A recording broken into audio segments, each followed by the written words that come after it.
notice the camera. I'm not noticing the camera. 57 years ago, this week, Joe Biden and I were college kids. Avril Haines, she was the first female deputy director of the CIA. A woman from the CIA came up to her, she said, an older woman, who burst into tears and basically said, this means so much to me to have a woman, to see someone who looks like me in a position like this. Jesus. It felt like we're being rescued from this craziness that we've all lived through from the last 40 years, and now here are the superheroes to come and save us all.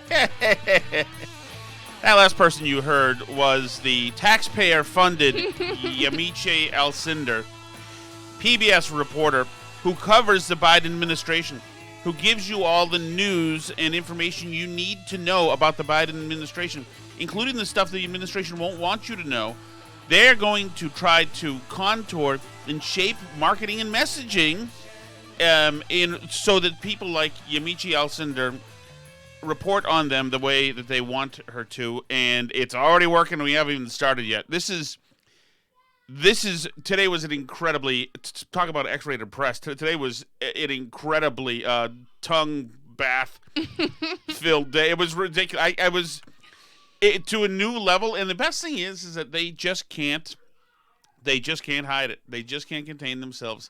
She was just one of the many people who were just so taken back by the Bidens introducing some cabinet members, including John Kerry, who is he in the cabinet? Is it The climate czar of the National Security Council or whatever? Climate czar of the National Security Council. Man, if you're somebody who gets excited about Joe Biden, I don't even know. I'm sorry, about John Kerry. Joe Biden too. Right. This guy, John Kerry, much like Joe Biden, has been in the United States government since 1911. He is a blowhard's blowhard in just his tone. People don't even. It's an affectation the way Kerry speaks, but that affectation went out of style decades ago. But he's still got it. I'm amused by it because why not at this point? But hey, Democrats, a party of change in the future. All the bright new minds you've got. How is Pete Buttigieg not there? Yeah, it's like all swamp people. It's swamp people, but the calcified. These people who are like 4 years away from having statues erected for them are now back in the administration. This kind of crisis demands that kind of leadership again, and President Biden will provide it. The road ahead is exciting, actually. If it means that the end of the speech is coming, maybe. Other than that, John Kerry was not exciting there today. I mean, I don't hate John Kerry. I don't really care about any of the stuff. I'm not going to be, like the left and think everybody's a devil or a freaking brown shirt. But John Kerry is a funny kind of figure. He is an old school effete affectation kind of guy. And the way he says things with presence and authority, as if he's got his own built-in reverb. It's just something to hear. It's between him and Biden, the hot air festival that is those guys. And this hot air festival is nothing that is exclusive to Democrats, of course. But they're not the ones doing the hiring at the White House right now. It means creating millions of middle-class jobs. It means less pollution in our air, ocean. It means making life healthier for citizens across the world. And it means we will strengthen the security of every nation in the world. Well, you know what? At least he's doing his job. This global bloviating is what a climate czar should do. Mm-hmm. So it's fine. It's not as if he's the Secretary of Transportation and he's talking about changing the world, which they do. I'm sure the one we get will. Mm-hmm. At least he's supposed. If you're the climate czar, you're a cleric, really. You're a spiritual advisor, and so. Go ahead, John Kerry. Enjoy. But I was going to start there, and I was going to. So that happens. They bring out all these old, cynical politicians, deep swamp, almost pre-swamp, and of course, all you hear now is the people covering the covering these people are just taken aback by what this incredible transformation, this incredible metamorphosis that we're seeing here from what is craven, vicious, venomous Trump ne'er-do-well, unqualified louts to these really disciplined people. And you know what? They're so disciplined and they're so competent, and there's an air of seriousness about them. Mm-hmm. The best thing is that all of these people, most of them, like John Kerry, who's been elected about 150 million times, who's as craven a politician, who ran for president. You know what? NBC's Andrea Mitchell, who's been covering Washington politics since the 50s, I think. Mm-hmm. She has an observation. There's something different here. Take politics. Politics is not even part of this administration. It is not going to be political. No. And Joe Biden is saying, these are people, this is a team who's going to tell me, this team will tell me what I need to know, not what I want to know. Wow. Isn't it amazing? Does everybody just have, like, mommy and daddy issues, so they need the government to, like, be the adults in the room all the time? That is the name of this episode, Mommy and Daddy Issues. That is well said, because that's exactly what it is. Because it's like, they just feel so unsafe and scared all the time because the government's being run by idiots. And the government's always run by idiots, let's be clear. But recently it's been run by idiots who are a little bit more brazen about it. Well, some, and these are people who have polar opposite ideologies than the people, all these media types who graduated from Columbia. Journalism. Well, right, but it's also a style thing, largely. You know, the Trump style was offensive to them, so they didn't feel good about him running the country. They felt unsafe that Trump had the nuclear codes because he wasn't like them. He had a gauche Queen's accent. But now... Yes, exactly. And Bush had some of that same stuff, but Trump was obviously But now the adults are back in charge. Exactly. Biden and Kerry will take care of us. Exactly. And the most educated, overpaid people in the world, including some who are getting paid with government tax money, are just smitten. Talk about Joe Biden's empathy and humanity, to talk about diplomacy being back. It is all an implicit rebuke. This, by the way, this is Nicole Wallace, the MSNBC anchor. Mm-hmm. She can't contain her joyous, ebullient laughter. It's a complete turnover from what there was. Of Donald Trump's foreign policy stewardship over the last 4 years. That's right. And then just saying that they're going to do their jobs and be good stewards of America's role in this world. And we won't have to be embarrassed anymore. Focus on American diplomacy. That in and of itself, being a rebuke of President Trump is underscores what we've all been living through in the last 4 years, which is a president who wanted to be more isolationist. What we've all been living through. What happened to them in their reality that they live in? I'm just curious what's going on in the alternate world where they all live. You know, is it World War III? Are there people... We've all been living... Have we been nuked by North Korea? Like, we can finally come above ground. Are there refugees all over? Like, I'm just curious. I mean, needless to say, regardless of all the victimization that has apparently happened over the last 4 years, that somebody who felt that they were being assaulted over the last 4 years and oppressed and harmed, literally and physically and mentally harmed, maybe shouldn't be covering the president. But all these people that we're going to play here have been covering the president and will cover the new president. Who wanted to pull back. What we saw today, I was sitting in that room in Wilmington. I was thinking about the fact that Joe Biden, in some ways, first supporters, is fulfilling the promises that he made on the campaign trail. He said he wanted to have a cabinet that looked like America. And there were people there on that stage, of course, talking about all of their different accolades and their experience, but they were also talking about their families who survived the Holocaust, who survived coming from Cuba and fleeing communists. The Trump people didn't have backstories. They were just spawned evil and old. That's how they came to us. With big long capes as you know, Darth Tillerson and Darth Mattis and Darth Trump. Oh, Stephen Miller. Hate him. Oh, absolutely. He was just spawned evil. He has no backstory. He's not a human being. These people, they have lives and experiences, most of them in Washington, D.C. They're from America, and they have stories of how they came to America and why they like America. They have families. It's amazing. Talked about having gumbo diplomacy, cooking Southern food, as the United Nations ambassador was saying. All of those things are what. Gumbo diplomacy. Is that not cultural appropriation? I don't know. Is that? I don't know who French, talked right? about gumbo diplomacy. Isn't it Louisiana thing? Yeah, I assume so. But no, gumbo diplomacy. That is total perfect marketing progressive. I understand, but progressive. It's totally like cute, smart, liberal LL Bean, Lake Wobegon days speak. Gumbo diplomacy. We'll have a beer summit. We'll bring James Taylor over to France when they get chopped up by terrorist murderers. It's that kind of diplomacy. It's a smarter diplomacy. It's a kind of diplomacy Aaron Sorkin might write about. Right, exactly. America's about it's melting pot. The other thing I'll just say is I was talking to a Democrat who just said this also felt like the Avengers. It felt like we're being rescued from this craziness that we've all lived through from the last 40 years, and now here are the superheroes to come and save us all. And he perfectly crystallized it for me. He was right about that, Fact check, true. It is the Avengers.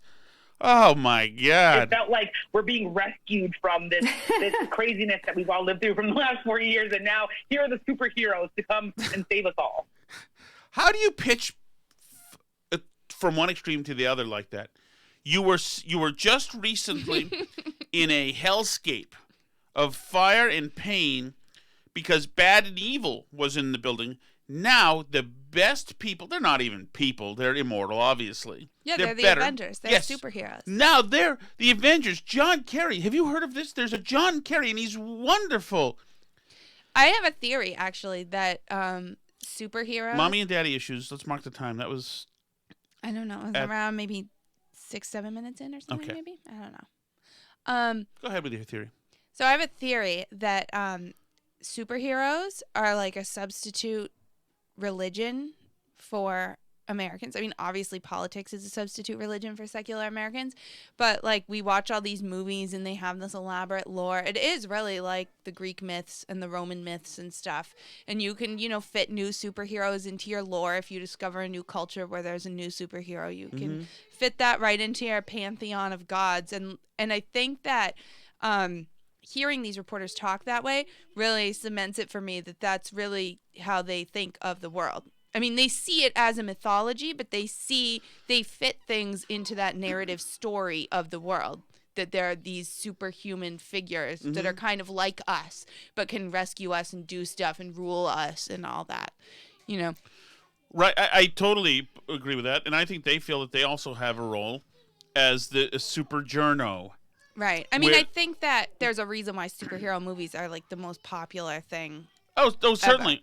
Certainly. And I think, well, if you just look at just culturally as well, how seriously people take this stuff in LARPing and all of the cons, the conventions, whatever. And that's, you're right. And they play a role in this. They have a role. They're right there to document this history. Right. Now, they were just, for the last 4 years, they were speaking truth to power. Well, the man said that we were the enemy of the people. But no, they stood up there bravely. They were the first responders. And, usually they give themselves, at the end of the year, an awards ceremony, the correspondence dinner, to clap for themselves about how special we are. Aren't you? I'm special. Well, right. And they have, like, a whole host of real-life characters that sort of fit into the pantheon of the gods. That's why you had Ruth Bader Ginsburg meeting the guy who played Black Panther in heaven.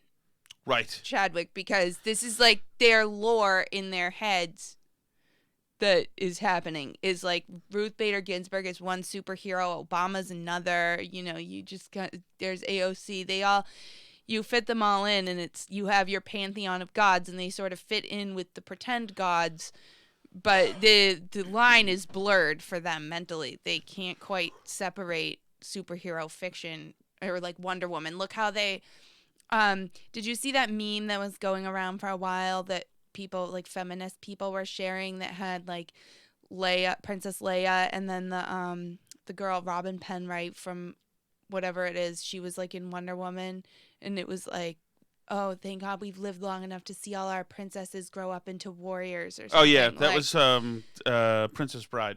Yeah, the Princess Bride actress, but she was in the Wonder Woman movies. Oh, was she? Okay. Yeah, so she becomes like princesses. we've seen all our princesses grow up to be warriors. So like it has like Princess Leia becoming General Organa and like so. But they live in a reality where for them, Princess Leia and her role as a sort of superhero character is enmeshed with the real Carrie Fisher and, you know, real people like RBG. It's like a seamless blend. And the ancient Greeks and Romans were the same way. They had the pantheon of gods that people were sort of aware that these were like stories and legends, although they believed it to varying extents. But particularly by the late antiquity, people didn't necessarily, particularly intellectuals, literally believe those things, but it was their culture was to practice as though they believed it. And, you know, they believed that when Julius Caesar died, a comet appeared in the sky, and people really believed that he was being made a god. And Augustus is treated like a god on earth. Caesar is a god. And so you have sort of the same kind of blend of your political leaders who are considered a savior. I mean, Augustus is called the son of a god because he was the adopted son of Julius Caesar. And a lot of these kind of Christian titles, part of the reason Romans had a problem with them is because they were like appropriating things that were supposed to be about Caesar. And so late antiquity, you had people, you know, blending political figures and secular political religion with the official country's religion of all these gods that people sort of knew was fantastical. But, you know, you do it, you go, it's your civic duty, you go and you sacrifice stuff. And, you know, now we have that too. You go and you show up to the Women's March and you do the Black Power thing and the Black Lives Matter March and you put the sign in your yard. That's how you participate in our secular religion of our country, you know? But there is a physiological aspect to this where it can't all be simply performative, and even if it's like performative in some kind of you know, theocratic ritual, there is physiologically people have been stressed out and have gone nuts. Well, yeah, because they believe that if we don't appease the political gods, that bad things happen to them. I mean, I'm sure the Romans were all upset when bad stuff happened in Rome, and they turned around and blamed Christians for not doing what they want, just like they turn around and blame people who voted for Trump for the pandemic deaths. It's the same thing, you know, like you didn't sacrifice to the right gods, you followed some other stupid religion that we don't like, and you didn't participate in the right rituals, and that's why 250,000 people died. Yes. Now, Alice's long and eloquent explanation for that it can also be said in a pithier way by this gentleman. 2 more hogs got the fever. So Martha Raddatz, who has been the ABC stalwart for years, well-respected, multi-award-winning journalist Martha Raddatz, she tells us what we saw today with Joe Biden introducing some of his cabinet people. Okay, because I thought it was a few boring speeches by a few people whose names 90% of America won't know. Well, it was said, all the stuff says office of the president-elect, okay? Which is actually role-playing in itself because it doesn't exist. But yeah, but Trump did that role-playing too. He did office of the president-elect. Did he really? Yeah, he did. That makes sense. It's pretty standard pretend role-playing. Did he have office of the president-elect? I'm pretty sure he did. Trump? I think I saw, unless it was Photoshopped stuff that people were sending around that he had it. But that is a Trumpy thing to do. I'm going to look that up and I'll see if you're right. Yeah, remember Obama had his presidential seal before he was elected? But I think that's pretty standard, that it's all, everything's role-playing anyway. Half of politics is performance art. So, of course, conservatives spread false claims Biden invented office of the president-elect. Trump's own transition team used the title. It's interesting how they try to stamp the stuff out. So they even created a fake office for Joe Biden, the office of president-elect. Well, if Trump had it, I don't remember it, but I'll take the. If you find out, you can let me know. Mm-hmm. I just don't remember there being graphics made and signs made. Somebody went to Kinko's or whatever the name to the printing office and had stuff printed up that says it. Seems odd to me. That's fine. They probably use campaign money to do it. But okay, here's Martha Raddatz, and seasoned reporter. You're supposed to listen and respect what she has to say. It's going to be interesting to hear, a little bit about these. A critical eye at some of these people who are very influential. This is about the least flashy team you could possibly get. They are deeply experienced. They are humble, and they are lifelong. They're humble? When I think John Kerry, the word that springs to mind is humble, right. I must say. Jesus. They are humble. Do you mind if I park my yacht here? If I park it up there, I have to pay taxes. I remember him humbly approaching the harbor master and asking that. Public servants. When I look at that group up there, and let's put John Kerry aside because, as we know, he was the Democratic nominee for president once, but they are not political. They are just once. Okay.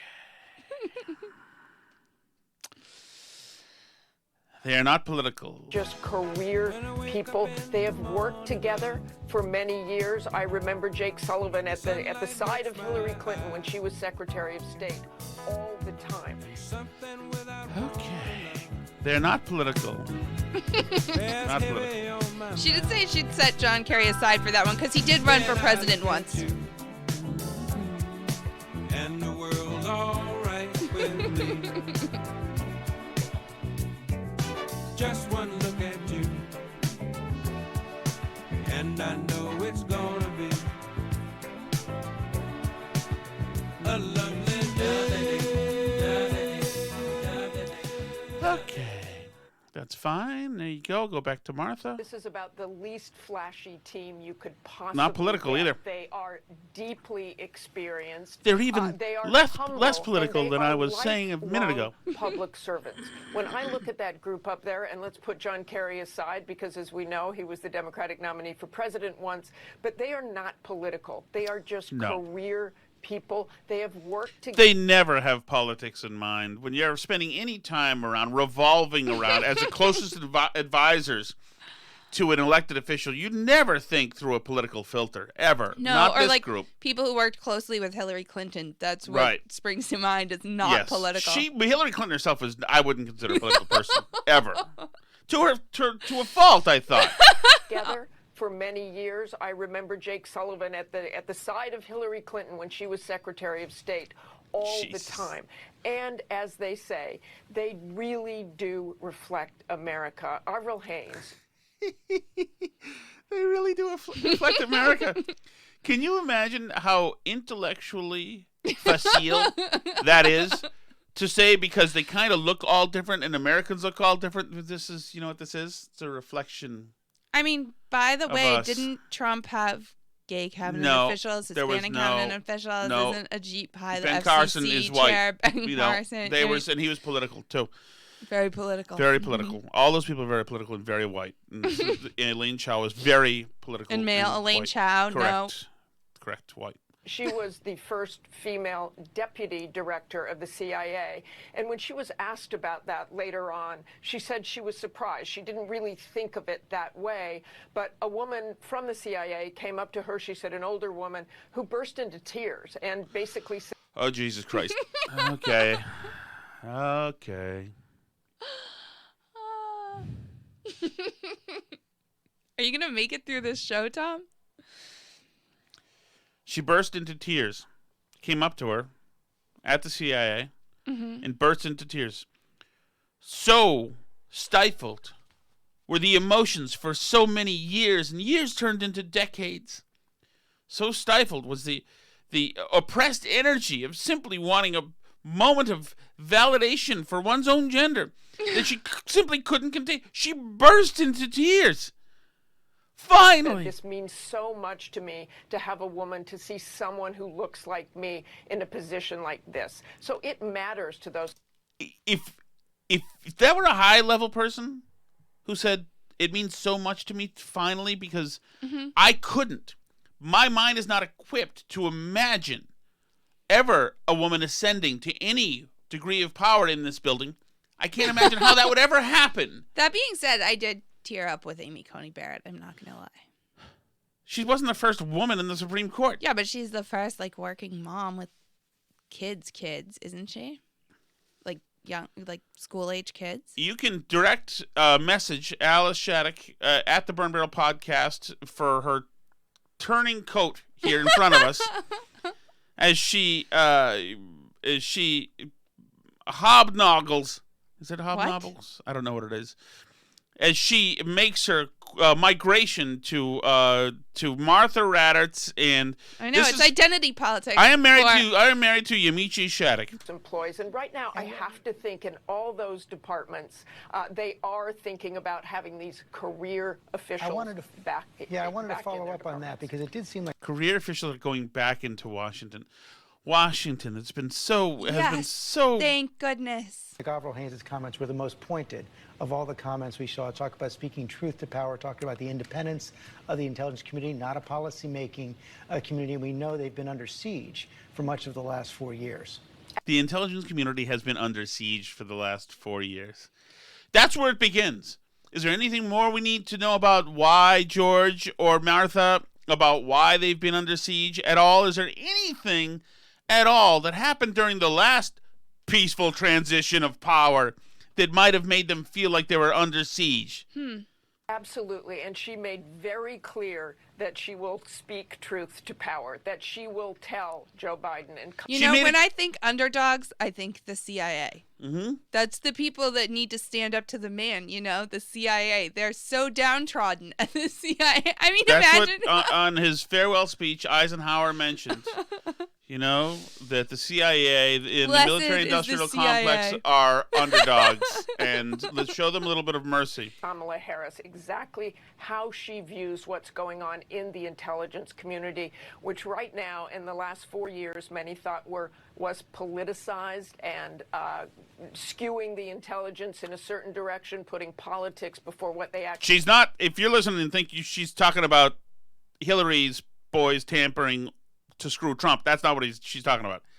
She's talking about William Barr being in there and being mean. Actually saw, and I know there were many intelligence professionals, career intelligence professionals, who were upset by that, George. Trump was very mean to them. What he did was incredibly mean. But now, a paid professional said this. Avril Haines, she was the first female deputy director of the CIA. And when she was asked about that later on, she said she was surprised. She didn't really think of it that way. But a woman from the CIA came up to her, she said, an older woman, who burst into tears and basically said, this means so much to me to have a woman, to see someone who looks like me in a position like this. So, man, it means everything. Thank God you're the right gender. You're the right gender identity. You're right. The right political identity. So that means everything. Already, you've done a good job. Congratulations, Nobel Prize. Here you go. It's so incredible. It's so incredible. But and we're gonna get off this in a second. But the absolute full-on romantic encounter continued on CNN. Your ears picked up on what my ears picked up on the substance piece of this, which is the idea of... David Chalian. I'm a fat guy. He's a fat guy. I feel he's too fat for TV. I didn't want to be on video. That's my wife who made me do it. He's responsible for all the political coverage of CNN. His ears picked up on a piece. America First is gone. Everything Joe Biden... Thank God. This country sucks anyway. That's, highly quotable. America First is gone. Yep. Imagine saying that and thinking that's awesome. Your ears picked up on what my ears picked up on the substance piece of this, which is the idea of America First is gone. Yeah. Everything Joe Biden led this unveiling of the national security and foreign policy team with was all about America at its strongest, working with its allies around the world. Exactly. Is that like leading from behind? Well, in the very minimum, it's going to be leading from behind. But because we suck. Look at us. You can't put us alone. We've sucked throughout history. We're very fallible. Look how cool and clean and much better everything in Europe and around the world is. We need to apologize again. We need to be humbled again. Their apartments are 900 square feet, and they, Alice, no. That is what makes America strong. And it's just fundamentally a different approach, substantively, from what the Trump administration put forth in its foreign policy. And then on style. we're just going to go ahead, if you guys don't mind, since you've all split, we're going to go ahead and kill all of ISIS, okay? We think that could have ramifications. So, okay, we're going to do it anyway, and then we're going to work with the Gulf Arab states, and we're going to make peace with Israel, okay? Oh, we're not comfortable with that because the Palestinians, okay, it's already done. Jesus, America first. Well, Jesus. thank goodness America first is done. Heaven forbid. Thank God. That was so who is first? Because somebody has to be the first priority for your foreign policy. If it's not America, what is it? Well, the Remain party in England is there for. We have to go back to being part of the European Union. Maybe we'll do that. We'll be part of the Starfleet Federation, whatever it is.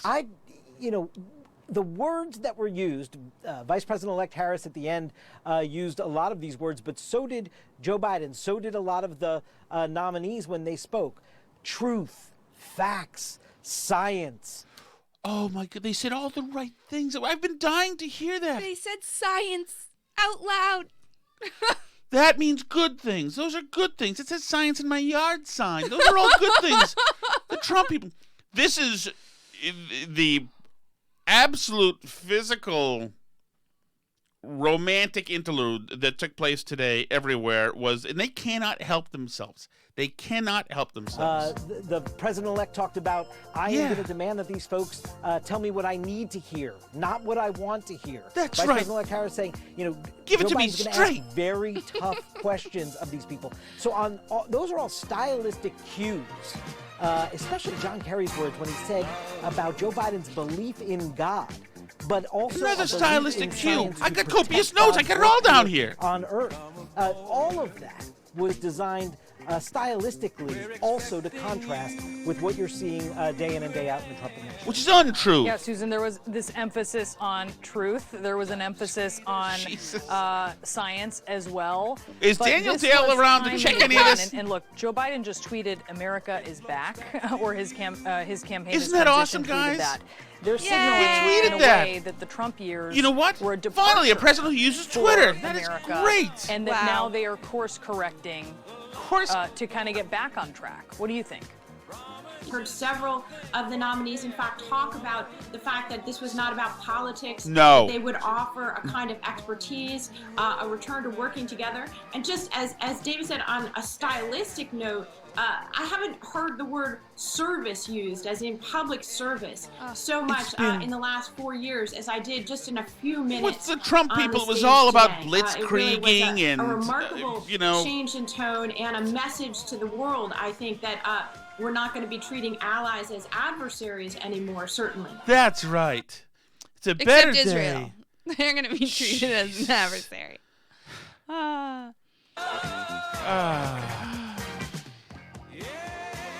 It felt like we're being rescued from this craziness that we've all lived through from the last 40 years, and now here are the superheroes to come and save us all. Avril Haines, she was the first female deputy director of the CIA, and when she was asked about that later on, she said she was surprised. She didn't really think of it that way, but a woman from the CIA came up to her, she said, an older woman who burst into tears and basically said, this means so much to me to have a woman, to see someone who looks like me in a position like this.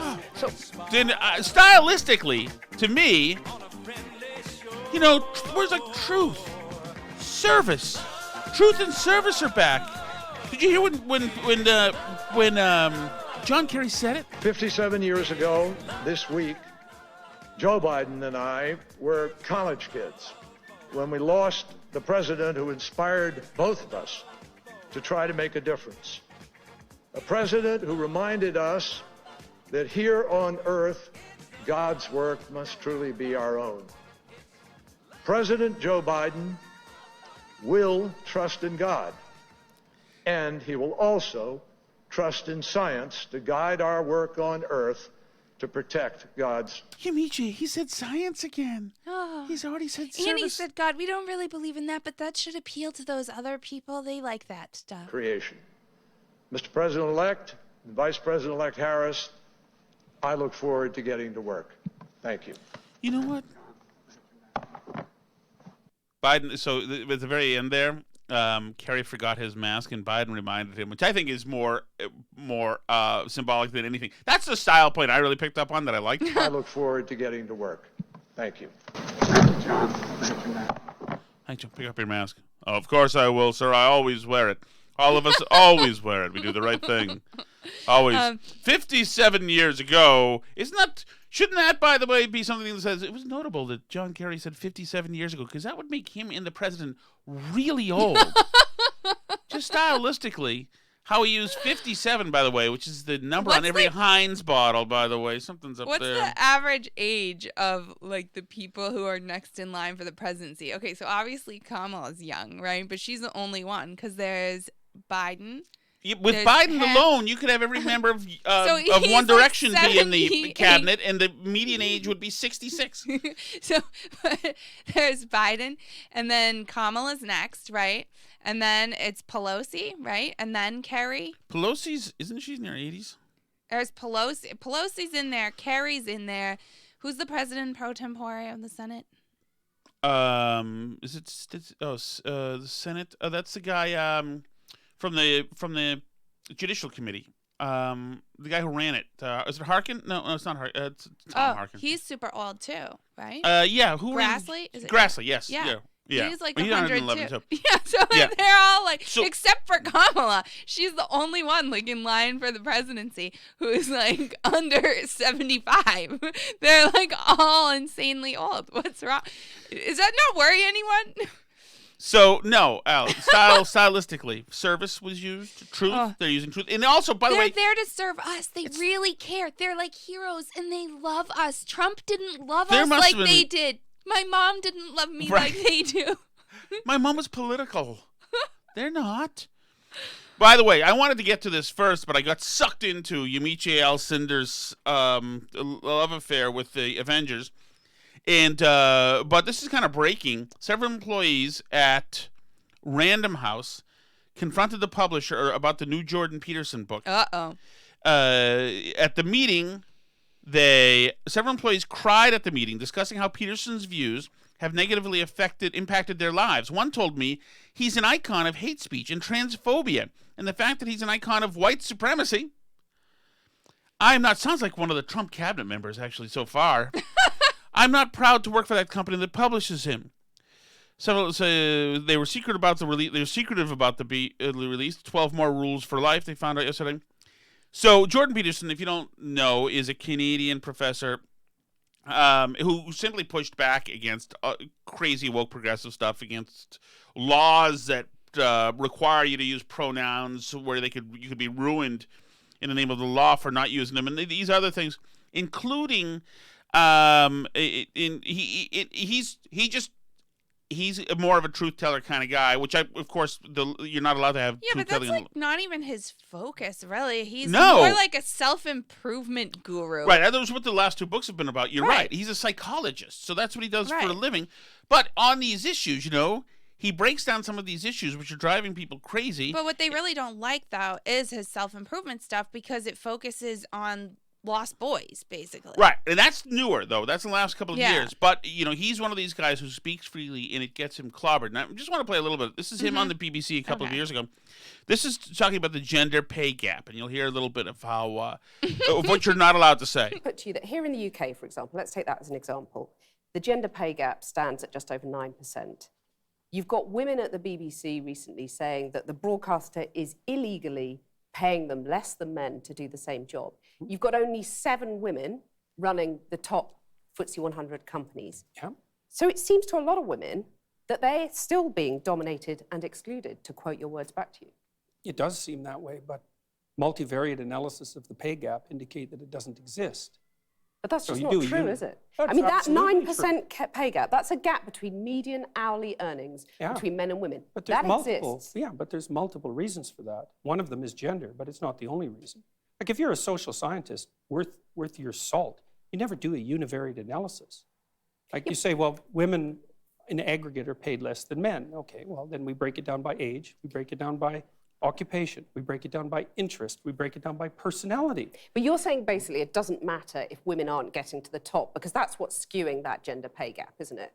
You're saying, well, that's just a fact of life. Women aren't necessarily going to get to the top. No, I'm not saying it doesn't matter either. You're saying I'm it's a saying fact there are of life. multiple reasons for it. Yeah, but and that those aren't being reasons, taken into why account. should women put up with those reasons?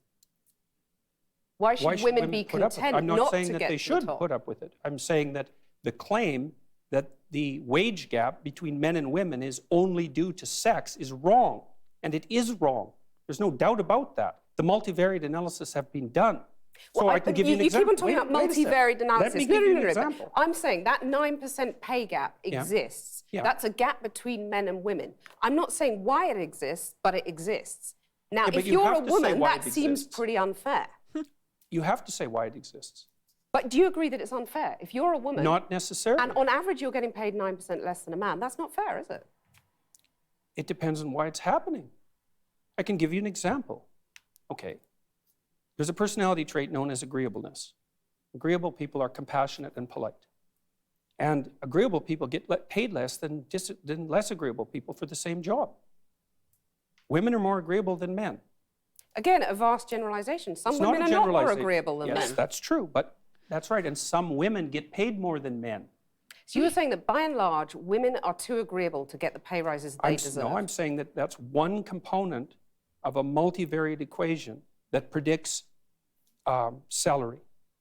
It accounts for maybe 5% of the variance, something like that. So surely you the need about answer- you need about another 18 factors, one of which is gender. And there is prejudice, there's no doubt about that, but it accounts for a much smaller proportion of the variance in the pay gap than the radical feminists claim.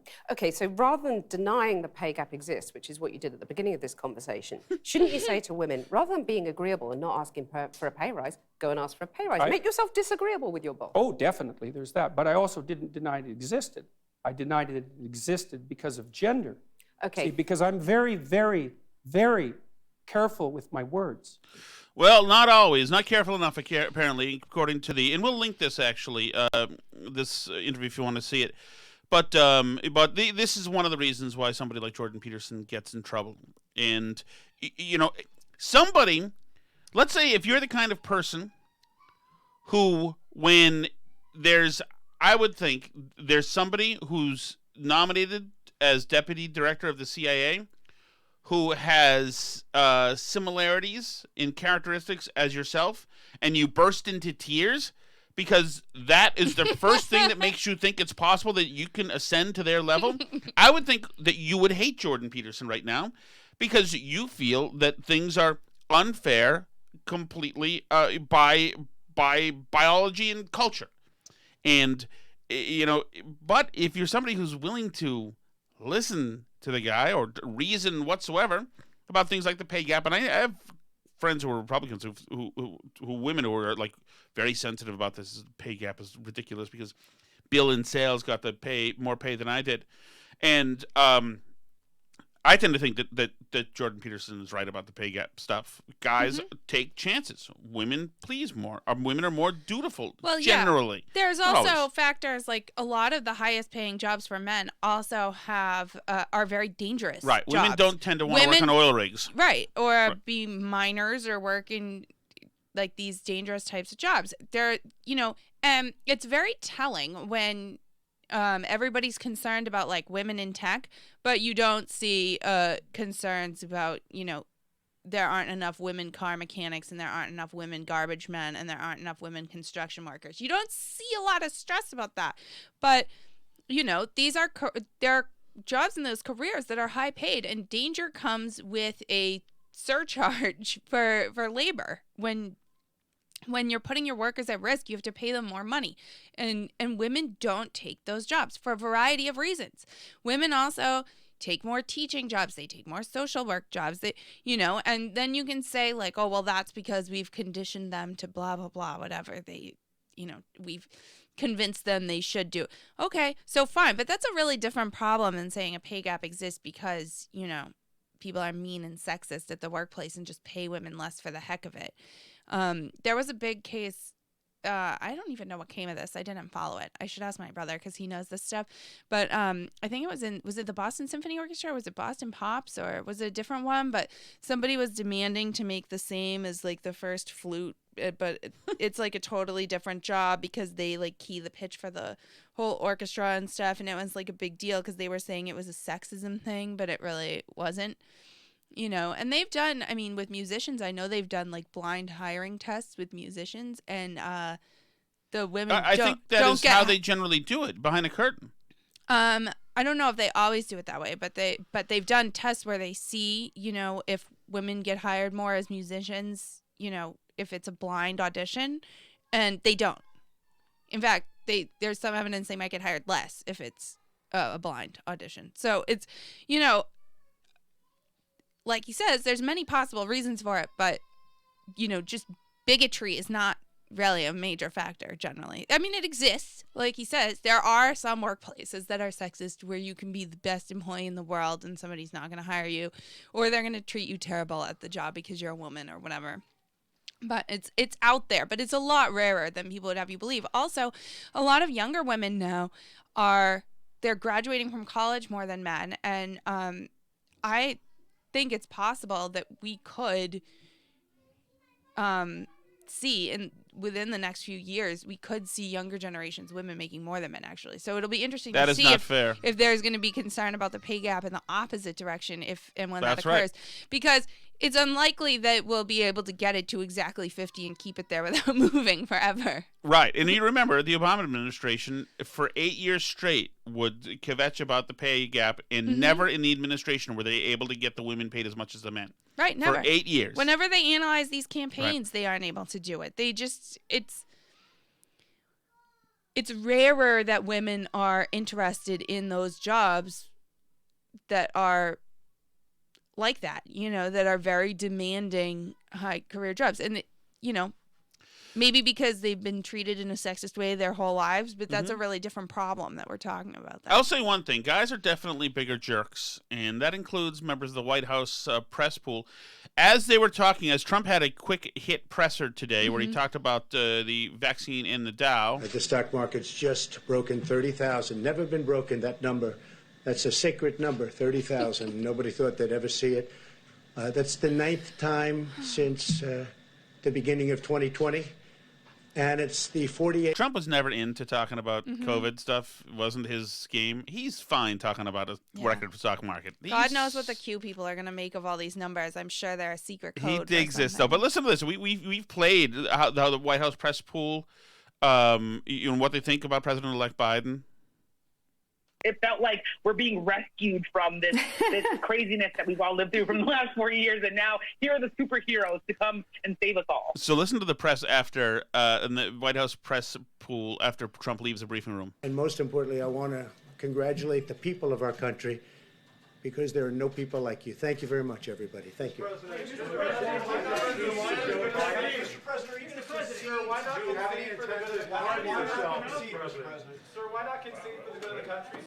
That second guy who says, why not concede for the good of the country? Trump then the door had closed and he had been gone. So that was just said. Purely for show. Yeah, that was said. And on Twitter, you found that reporter asks him, why not concede for the good of the country? No answer from Trump. It's all just stagecraft. It's all BS. But now listen to this. Now that Trump's gone, listen to this. Sir?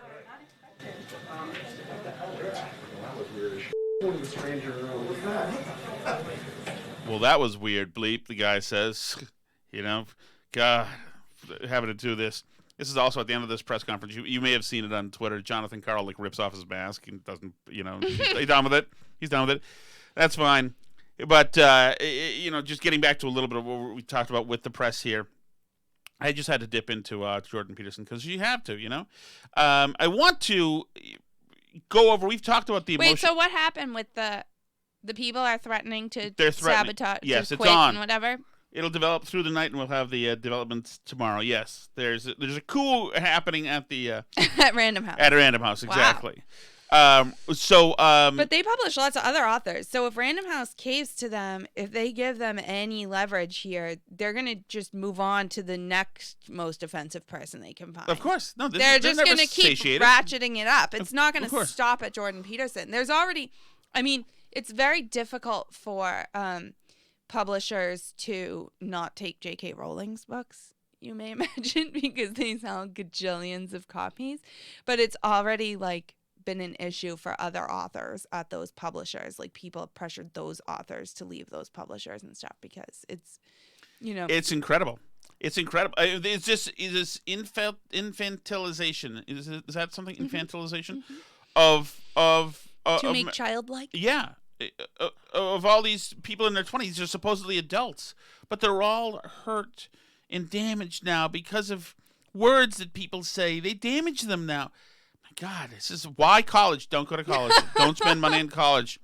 But it's not just it's women in their 90s too, like Joy Behar, who's also damaged. Is she in her 90s? I don't know. I don't know, but she's not a kid anymore. And today on The View, because of we saw John Kerry. Thank God. Isn't it so revealing that that's all they ever wanted was their John Kerry's back? Yeah. And their guy who make him feel. You're totally right. This is mommy and daddy issues. Totally. His Joy Behar saying, "Finally today, happiness is back. My life has been complete darkness for 4 years. Realize I've been in a rage for 4 years." You're just realizing we this came now? this close. We basically came this close to a dictatorship. I don't think people really get that 100%. I'm happy to get rid of people like Stephen Miller and the rest of the... How did we come this close to a dictatorship when the dictator has been president for 4 years now? Yeah, Did he not that's how switch it long. into- That's how long they're allowed to be president. That's the normal thing that happens is that they're president and then they get to be in charge for 4 years. There's a 4-year incubation period, and then he gets to be spawned as full dictator. Cast of the Lord of the Flies. I don't think that's what she means. Is that what she means? Does she mean Lord of the Rings? Lord of the Flies is a bunch of kids, right? Yeah, but it's like, I guess because it's An like autonomous- they like turn ruthless and turn savage. I guess so. I think she could have done better.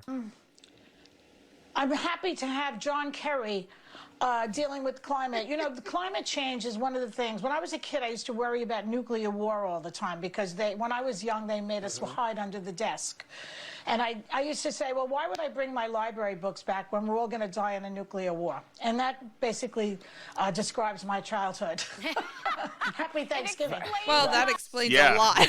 Doesn't it? She's believed all the scare tactics of government officials trying to put fear into her entire life. Right. So it's no wonder she's afraid of. That's why she's a good She's Democrat afraid now. of carbon dioxide and afraid Right. of nuclear war and That's afraid why of she's- Kim Jong-un Right. and afraid That's why she's a good Democrat, because the Democrat in the 1940s, built prison camps for American Japanese citizens, and the Democrat, in the 1945 used nuclear weapons twice on our enemy, and of course that's why she's a Democrat. But those weren't authoritarians. Those measures seem to me to be pretty bold measures. You would think. Both domestically and foreign policy-wise, nuking somebody Yeah, twice I mean, is a pretty bold measure. Imagine if Trump actually literally took American citizens from their homes and made them stay in armed camps. Imagine, Alice, the thing is that they feel he did. I know that they feel he did, but imagine if he actually did that. And there's statues of FDR. They still love FDR. Oh, yeah. FDR Who's your is guy not- on Star Trek? Hello. What's his name? George Takei. Yeah. George Takei, we had him on the air at the Herald Radio, Boston Herald, and I asked him about the FDR stuff, and he said, after a long reckoning, I was able to finally convince myself that, yes, I forgave him. And he was in camps, right? But yes, he was in a camp, and he forgave FDR, but he blamed Trump for being a monster for opening the same exact camps. It's just like Trump is a monster. I just don't understand the cognitive dissonance of this stuff. I know, it must be fun, though, but... Right. I know, but now Duck and as I roll. grew up and as I grow up and have children and a grandson, I worry about climate change. That when I die, that child is going to have to deal with fires and floods and what have you. And Holy God, can you imagine that? Fires and floods, things that were never around, never here before. Nice religion, guys. Nice religion. I mean, that's floods. Everything comes down to it. You know what? It's up there. We can kind of show you something's happening, so everything's because of it. When I use a styrofoam cup, Your action item is to do more socialist stuff and centralize power to the government, and that's what you have to do. If you use a styrofoam cup, the weather gods get mad and make the woods catch on fire. That's how this works. And if you have any questions, you're a denier, as in Holocaust denier. It makes my heart feel better that somebody like John Kerry. Isn't this perfect? This is so. It makes your heart feel better. At least she's being honest. I get it. It makes your heart feel better. You know, no more mean jerk there. Mm-hmm. You know, Judge Smales is back being the best guy, the big kahuna in Caddyshack. It's not Rodney Dangerfield anymore. You won't know that reference, Alice, but other people will.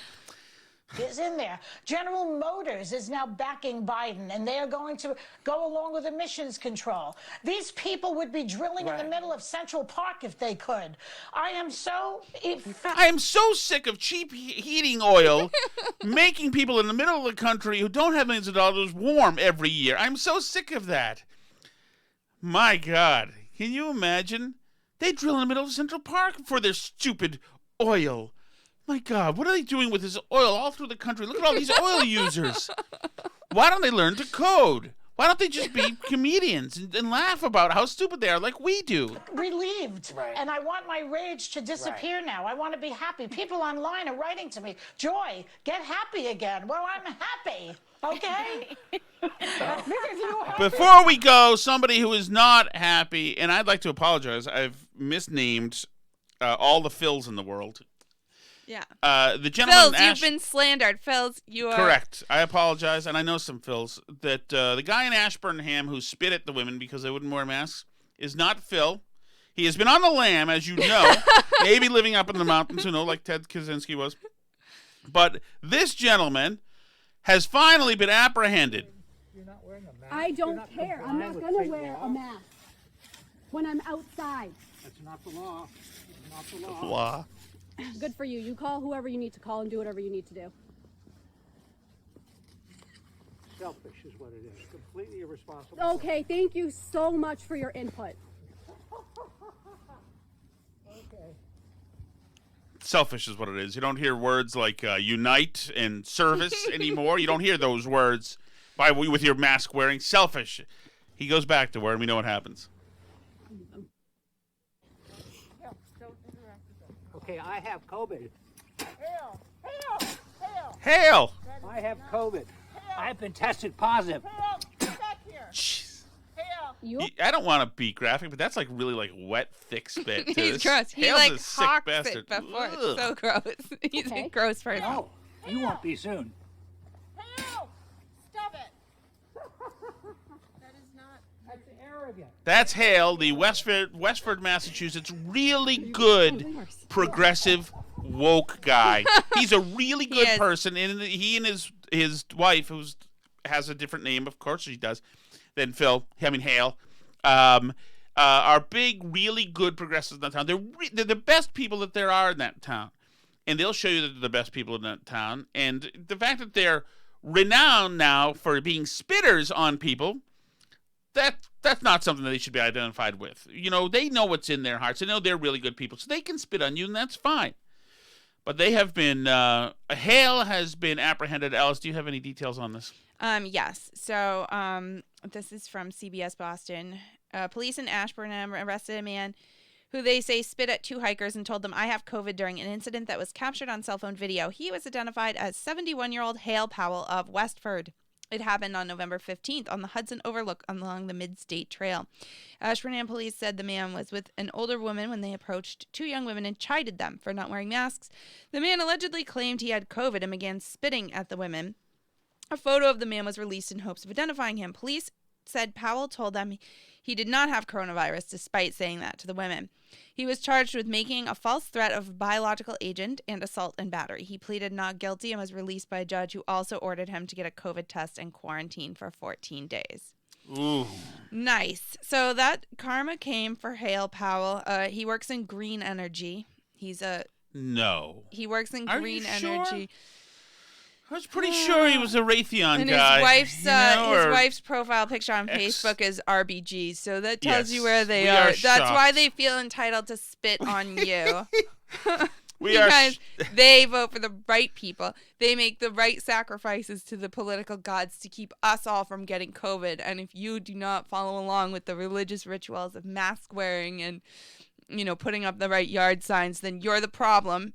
And when the tornado comes and hits your house, it was coming for you. So Exactly. And if it's not the tornadoes, by the way, it could be any number of our new superheroes. It felt like we're being rescued from this craziness that we've all lived through from the last 40 years, and now here are the superheroes to come and save us all. Before we go, just a quickie. Haley Jackson is an MSNBC host, and she had a guy named Kevin Kramer, a Republican senator, on today.